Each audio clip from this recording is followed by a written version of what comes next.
خسر كونيا الى نيوكوديل نيمانيا وغونزالو مونتين رباع الدفاع. هنا اللقطه الخطوره عند اللاعب بارخا، يلعب الكره للخلف، يبدو ان التسلل على من يصل ثانيا بعد برشلونه الى نصف النهائي. يبدو ان الخطا، نعم الخطا حاضر لصالح اشبيليا، والاعتراض الكبير كيكي بارخا. كيكي بارخا عرضيه ممتازه للاول. الله ياسين، التألق ياتي من ابن المغرب في اللقطة الماضية. ياسين بونو ينقذ هدف محقق في أول كرة وأول هجمة تأتي من أوساسونا في شوط المباراة الثاني. أخطر كرات المباراة ينقذها الدول المغربي ياسين بونو، وكأن المدرب سامباولي شعر أن الخطر ربما يأتي وأن الإنقاذ سوف يأتي من ياسين بونو. ينقذ هدف أول. اسمع الجماهير التي تريد أن يستمر فريقها في شوط المباراة الثاني بنفس الرتم، بنفس الأداء، بنفس الطريقة. العكس، الضغط ممتاز من بارخا على الجهة اليسرى في عرضية ممتازة، والكرة كيكي عدت الكرة منا بعيدة إلى خارج الملعب وإلى ضربة مرمى. عدت الكرة من هداف هذه النسخة لنادي افيلا من بين الأقدام، يلعب الكرة عرضية ممتازة للأول الإسباني اللي هو ظاهر أمامكم في اشبيليا، ياسين في اللقطة الماضية. هنا التبديل الثاني ربما يكون لصالح نادي اوساسونا لصاحب الأرض في هذه يسرى عند فيسنتي، جميلة عند ايفان راكيتيتش داخل 18 في لقطة وكورة والهدف الأول، والكرة والتدخل من الثاني في اللقطة الماضية. تمريرة ممتازة عند لامينا، تصويبة لامينا والتصدي الممتاز من سير الجانبية. الكرة ملعوبة عند لامينا الجهة اليسرى، العرضية الممتازة والهدف الأول. عدت الكرة الماضية او مونتيل، يلعب الكرة الى توريس والدخول لعبد الصمد الزلزولي الدولي المغربي. خروج ايضا لكيكي بارخا، عرضية كروز، رأسية غارسيا، التحضير، الهدف الأول يأتي من الأرجنتين يا بيلا.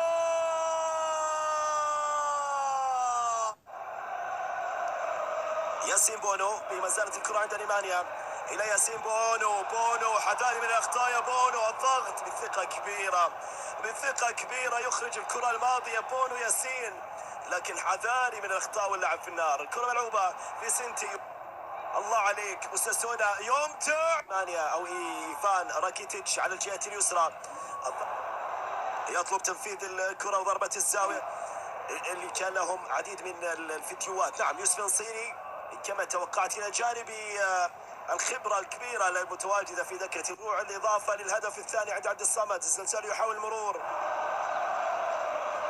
إذا يوسف نصيري، ما زالت الكرة عند تونس أو نفاس، كرة مصوبة لكن الكرة سهلة.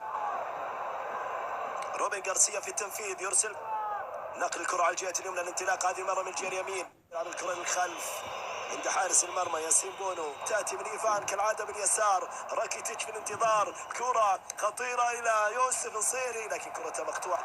الزلزولي والانطلاق، الزلزولي والانتظار للثاني اوساسونا، للثاني بوديمير لكن الكرة مقطوعة من ماركوس كونيا.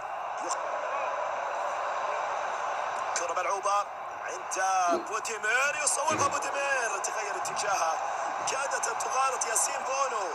وكيتيتش إيفان في مستوى سيء في هذه المباراة. كرة ملعوبة، غارسيا يرسل الكرة الطويلة، غارسيا بوديمير كاد أن ينهي الأمور برأسية لكن كرة تعدت إلى خارج الملعب على الجهة اليسرى. 3 ضد 2 إلى جانب بوديمير، ما زالت الكرة معه، يحاول المرور لكن التدخل من بادي لوك ينقذ اللقطة الماضية، ينقذ الموقف. يمشي الكرة على الجهة اليمين، ما زالت الكرة عند سوسو، يرسل العرضية سوسو، نعم كما قلت الهدف، الرصاصة التي ربما يأتي بها يوسف نصيري في آخر الدقائق، في الدقائق القاتلة البديل. أشواط إضافية لحسم الامور في شوط المباراه الثانيه. جميله جدا النقله على الجهه اليمنى، خيسوس نفاس على يكون الاحباط حاضر في اوساسونا. هنا الكره ملعوبه، الاستلام كان خاطئ من روبن غارسيا نجم اوساسونا في شوط المباراه الثاني. البديل بادي لوك في اللقطه الماضيه، وانت توريس على الجهة اليسار إلى الجانب الأميلة. انطلاقة بوديمير، لكن التدخل دالكو في الاستلام. يلعب الكرة عند عبد الصمد. وساسونا ضربة زاوية عند عبد الصمد. الزلزولي الدولي المغربي المعار من نادي برشلونة في هذا الموسم. عبد الصمد في الانتظار ومن حائط الصد إلى خارج الملعب وإلى ضربة زاوية. الدولي المغربي يعود بأساسونا للهدف الثاني في أرضهم وبين جماهيرهم يسجلون الهدف الثاني. عبد الصمد الزلزولي إذا يتقدم بالنتيجة لنادي أوساسونا اللي كانت له الأفضلية في شوط المباراة الثاني، هو من يسجل. نصيري يلعب الكرة جميلة عند توريس، حلوة من توريس، هجمة لإشبيليا، يلعب الكرة جميلة. لا الزلزولي صاحب هدف التقدم. الله على المرور ممتاز.